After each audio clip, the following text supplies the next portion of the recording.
자, 어른 설교 시간입니다. 하나님 아버지와 우리 주 예수 그리스도로부터 오는 은혜와 평강이 오늘 모이신 여러분과 함께 하기를 바랍니다. 감언이설이라는 사자성어가 있습니다.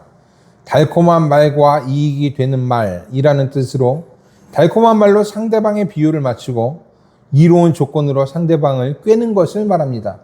이는 대부분 부정적인 측면에서 사용되는 말인데 그 이유는 표면적으로 보면 의로워 보이지만 그 이면에는 다른 모습이 숨어 있기 때문에 그렇습니다.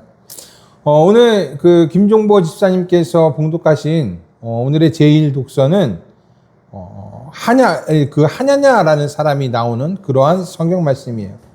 하냐냐라는 선지자가 꼭 이런 감언이설을 하는 사람 같습니다. 하냐냐가 등장한 때는 유다의 시드기야 왕이 다스리던 시대입니다. 시드기야는 유다의 마지막 왕이었어요. 마지막 왕이란 뜻이 무슨 뜻이에요? 그 나라가 시드기야를 마지막으로 망했다라는 뜻이에요. 시드기야의 선왕이었던 여호야긴은 바벨론에 잡혀가고 시드기야가 꼭두각시 왕으로 바벨론에 의해서 왕좌에 앉혀집니다. 당시 유다는 바벨론의 속국과 다름없었고 간절히 독립을 원하고 있었어요. 이때 하냐냐라는 선지자가 등장합니다. 하냐냐는 2년 안에 하나님이 바벨론을 심판하고 선왕 여호야긴과 포로들 그리고 빼앗긴 예루살렘의 성전의 기물들을 돌려주실 것이라고 예언합니다. 하지만 이는 하나님이 예레미야에게 명하신 예언과는 전혀 다른 것이었습니다. 하나님께서는 예레미야에게 바벨론의 포로 기간은 2년이 아니라 70년이다 라고 말씀하셨고 예레미야에게 이를 백성에게 전하라 라고 말씀하셨습니다. 그리고 예레미야의 예언 외에 다른 예언은 모두 거짓이다 라고도 말씀하셨어요. 왜냐하면 하나님은 회개하지 않는 유다를 심판하기로 작정하셨고 심판자로 바벨론 왕 느부갓네살을 세우셨기 때문에 그렇습니다. 그러나 하냐냐는 예레미야의 예언을 믿지 않습니다. 그리고 예루살렘 성전에서 제사장과 모든 백성들이 보는 앞에서 하나님이 바벨론 왕을 심판할 것이라고 말합니다. 잡혀갔던 선원과 포로들은 다시 돌아올 것이고 바벨론 왕은 꺾어질 것이라고 말합니다. 이에 예레미야는 이 이야기를 듣고 나도 그렇게 되기를 바란다라고 답합니다. 하지만 과거 선지자들과 그리고 지금 하나님도 유다의 전쟁과 재앙을 예언했고 하나님은 유다의 들짐승까지도 바벨론의 왕에게 넘겨주었다라고 예언해요. 그리고 백성들에게 거짓을 전하는 하냐냐는 곧 심판을 받게 될 것이다 라고 말합니다. 그해 7째 달 하냐냐는 예레미야의 말대로 죽음을 맞이하게 됩니다. 하냐냐의 감언이설은 듣기에는 좋았습니다. 유다에게 희망을 주는 말이었습니다. 유다에게 하나님의 구원을 선포하는 말이었습니다. 하지만 하나님의 뜻과는 맞지 않는 그런 말이었습니다. 하나님은 하냐냐에게 그런 예언을 하라고 명하시지도 않았습니다. 하냐냐는 거짓을 전했고 하나님과 백성들을 기만했습니다. 그리고 심판을 받게 되었어요. 많은 기독교인들은 자신들이 원하는 말, 자신들을 향한 희망적인 메시지를 듣고 싶어 합니다. 물론 하나님의 말씀은 희망적이고 은혜롭고 위로가 가득합니다. 하지만 모든 말씀들이 그런 것은 아니에요. 성서의 말씀 중에는 때로는 듣기에 불편한 말씀들이 있습니다. 귀에 거슬리는 것들이 있어요. 피하고 싶은 말씀, 따르고 싶지 않은 말씀들이 있습니다. 이 설교를 하는 저도 마찬가지예요. 전하고 싶지 않은 말씀이 있는 거예요. 굳이 내가 이것을 전해야 되나 고민되는 그런 말들이 있다라는 거예요. 그렇다고 해서 그런 말씀들을 빼고 설교한다면 그것은 하나님의 말씀을 편취하는 꼴이 됩니다. 하냐냐와 같이 하나님과 여러분들을 기만하는 사람이 되는 것이에요. 오늘의 복음서가 다 그런 말씀입니다. 여러분들에게 설교하고 싶지 않은 그런 말씀입니다. 제가 설교하기에도 불편하고 여러분들이 듣기에도 불편합니다. 저나 여러분들이나 귀에 거슬리는 말이 될 거예요. 그러나 하나님의 말씀을 편취할 수는 없습니다.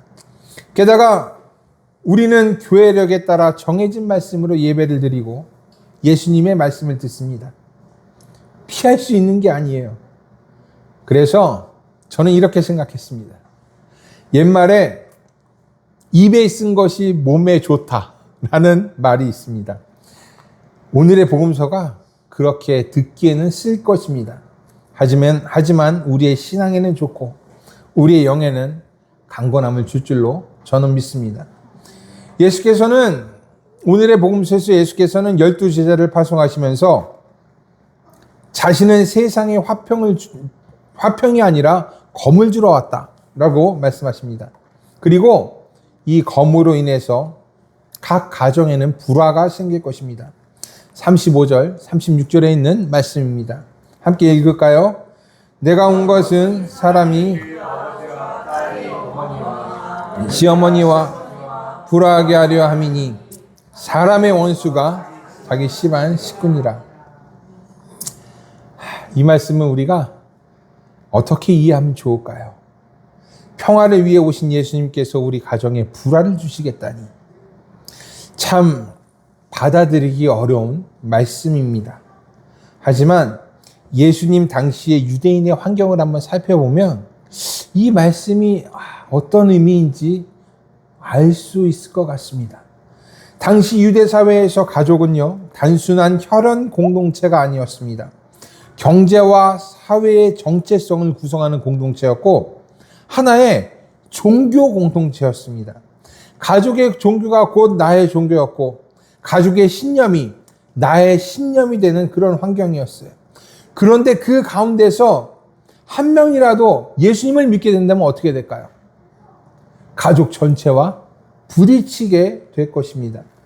실제로 초대교회에서는 이런 상황들이 종종 발생하였습니다. 가족들에게 버림받기도 하였고 마태복음이 쓰여졌다고 예상되는 AD 80년쯤에는 기독교가 유대교에게 큰 박해를 받고 있었어요. 그러니까 박해 가운데서 예수를 믿는다라는 건요, 나는 가족들하고 부딪히겠다 이런 말하고 똑같았습니다. 누가복음 9장에도 이런 말이 쓰여져 있어요.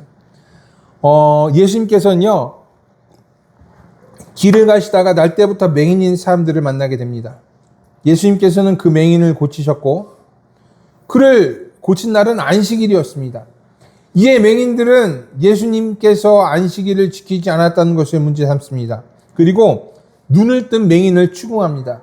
맹인을 추궁해서 예수님의 잘못을 드러내고 죄인으로 몰아갈 생각이었던 것이에요.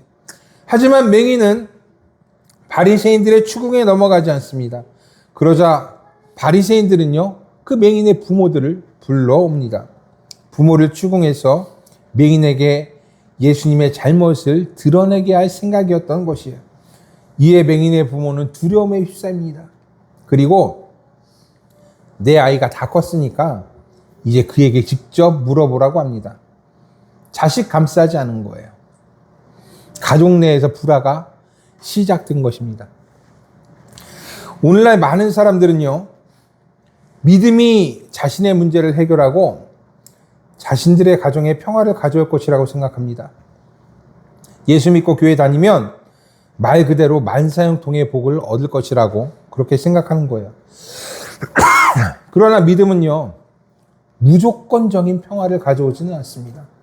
때로는 갈등을 일으키고 그 갈등은 가족 내에서도 일어날 수가 있어요. 하나님의 말씀은 검과 같이 우리에게 오기 때문에 그렇습니다. 히브리서 4장 12절에서 13절에 이렇게 말합니다. 우리 함께 읽을까요? 하나님의 말씀은 살아있고 사회의 날선 어떤 검보다도 예리하여 혼과 영과 및 반절과 구슬을 찢어 쪼개기까지 하며 또 마음의 생각과 뜻을 판단하시나니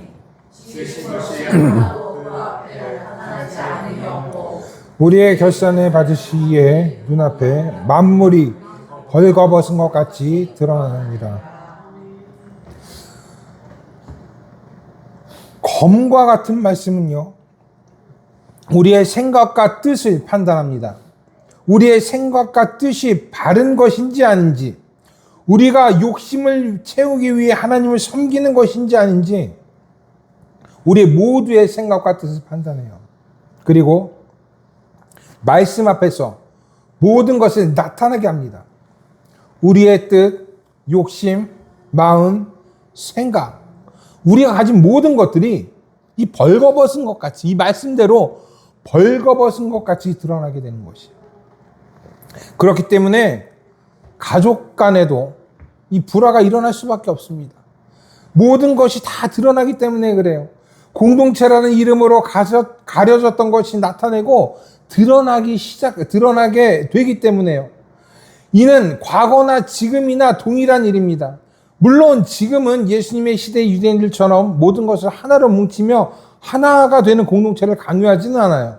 하지만 믿음으로 인해서 많은 것들이 불편해지기 시작합니다. 가족 안에서 믿음 때문에 여러 가지 일들이 일어나게 되는 거예요. 가장 비근한 예로 주일이 그렇습니다. 주일에 교회를 가기를 원하는 가족과 그렇지 않은 가족 사이에는 갈등이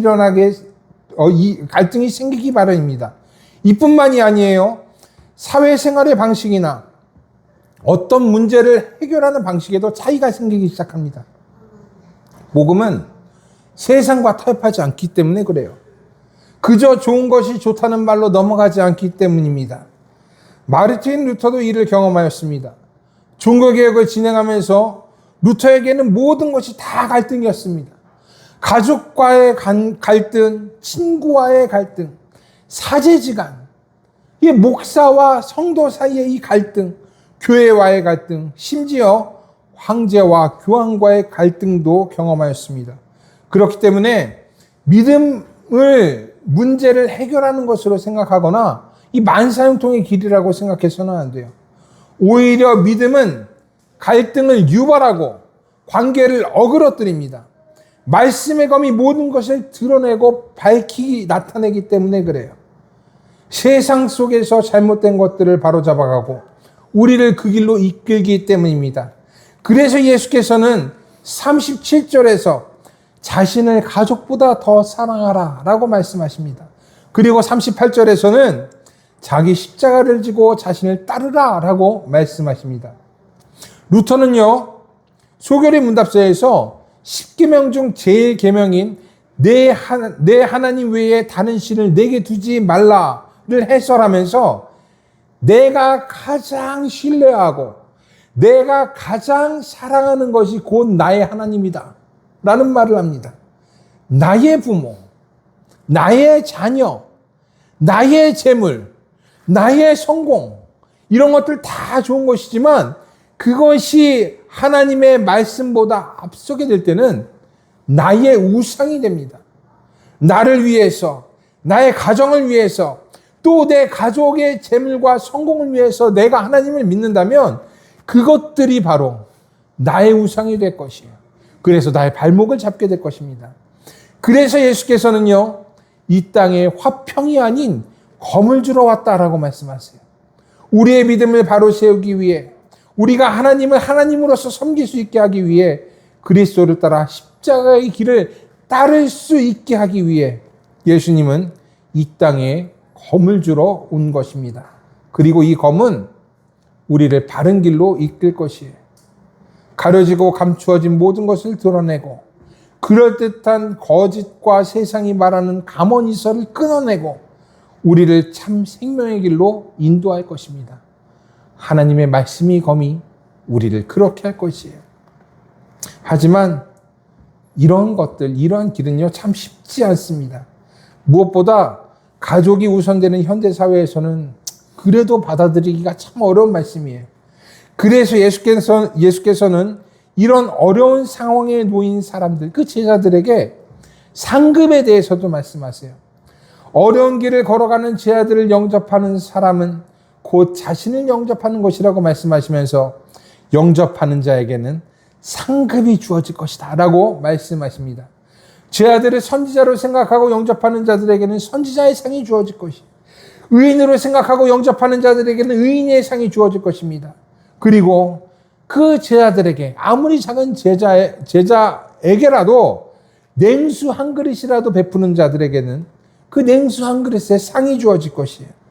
이를 통해 제자들은 사람들에게 인정을 받게 될 것입니다.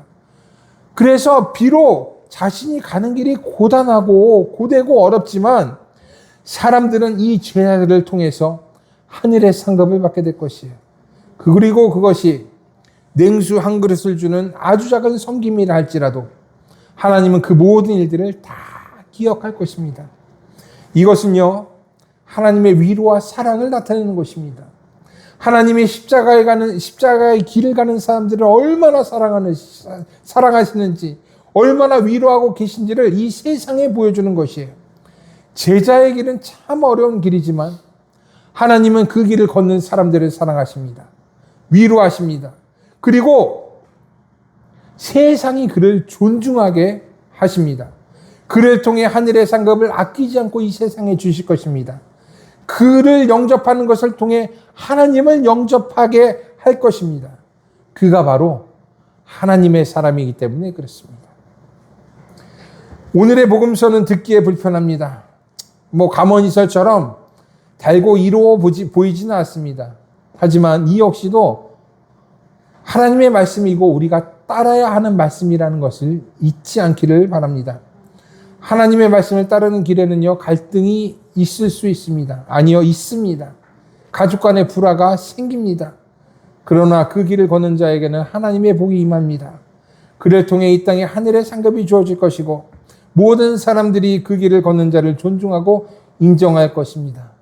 이 놀라운 일들이 우리 가운데 일어나기를 바랍니다. 말씀을 따라가기로 작정한 여러분들에게 끝없는 하나님의 사랑과 위로가 임하기를 바랍니다. 그리고 여러분들을 통해 하늘의 상급이 이 땅에 주어지기를 주님의 이름으로 축복합니다. 하나님께서 우리와 함께 계십니다. 하나님께서 자신의 길을 걷는 사람들을 축복하십니다. 이 축복과 은혜와 위로와 하나님의 사랑이 언제나 우리들과 함께하기를 주님의 이름으로 축복합니다. 모든 지각에 뛰어난 하나님의 평강이 그리스도 예수 안에서 여러분의 생각과 마음을 지키시기를 원합니다. 기도하겠습니다.